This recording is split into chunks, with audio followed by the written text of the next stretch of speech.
अतिवृष्टीमुळे त्रस्त झालेल्या उमरखेड तालुक्यातील शेतकऱ्यांना शासनाच्या मदतीची प्रतीक्षा आहे. मात्र मदत यादीत नाव नसल्यानं शेतकरी हवालदिल झालेत. अशातच येथील कृषी कार्यालयातील कृषी सहाय्यक आणि एका तलाठ्याचा बेजबाबदारपणा समोर आलाय. उमरखेड तालुक्यातील ढाणकी येथील शेतकरी दत्तात्रय लक्ष्मण कुलकुंटवार यांचे नाव अतिवृष्टी अनुदान यादीतून वगळले गेले. याबाबत विचारणा करण्यासाठी शेतकऱ्याचा मुलगा कृषी कार्यालयात गेला असता त्याला तलाठी भोजने यांनी अपमानास्पद वागणूक दिली. 400-500 शेतकऱ्यांमधून एखाद्याचं नाव वगळलं तर काय फरक पडतो? तुला जे करायचंय ते कर, पाहून घेऊ, अशा अर्वाच्य भाषेत बोलून त्याला कार्यालयातून हाकलवून लावण्यात आल्याचा गंभीर प्रकार समोर आलाय.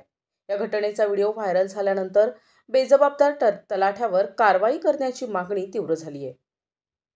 या संदर्भात कृषी अधिकाऱ्यांशी संपर्क साधला असता त्यांनी कॅमेऱ्यासमोर बोलण्यास नकार दिला. यामुळे प्रशासनाच्या भूमिकेवर प्रश्नचिन्ह निर्माण झालंय. आतापर्यंत आम्ही पैसे खाऊन मोकळे झाले असते. याचे तीनदा याचे कागद द्यायला तिसरी मारवी शासकीय काम शासकीय काम नाही याद्या आपण कागद तीनदा दिले ना. हे एकदा दोनदा याद्या बसून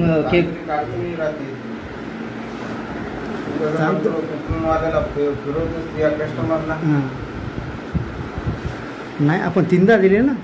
आधी सगळ्यात अगोदर आपण दिले कागद.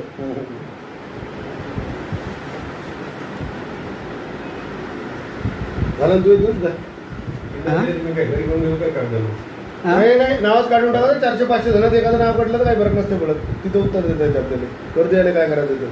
त्यामुळे पत्रकार लागून चुकला ना. असं कसं बोलता तुम्ही? मी म्हणत आहे ना बे, तो कॅमेरा रेकॉर्डिंग आम्हाला ते लहान नाही. कॅमेरा चालू आहे. कॅमेरा कुठं चालू? मी बंटी दत्तात्रय फुलकोंडवार आणि माझ्या वडिलाला अनुदान 2024च्या अनुदानापासून सरसकट सरकारनं अनुदान दिलं 2024मध्ये. त्याने माझ्या वडिलाला या अनुदानापासून वंचित ठेवलेलं आहे. मी यांच्याकडे 2 महिन्यापासून चक्रा मारत आहो, कागदपत्र देत आहो. 2 महिन्यापासून हे उडवाडूच मला उत्तर देत आहे, करतो म्हणून. तर मी तलाठी ऑफिसला गेलतो. तलाठी ऑफिस साहेबांना, भोजने साहेबांना मला बी त्यांनी उडवाडूचे उत्तर दिले की यांना काय होते कर, मी वरी उत्तर देतो. 1-2-3 नाव कटले तर काय होते काय नाही, तू यांना ते करून घे. तर ते मला अशब्द वापरले गेले. तरी मला 2024च्या अनुदानापासून मला याने तहसीलदार साहेबांनी यांनी लक्ष द्यावे आणि मला न्याय द्यावे यांनी मला, आणि यांना दोघांना निलंबित करण्यात यावे ही माझी दोघांना बी मागणी आहे. NTV news Marathi, Yavatmal.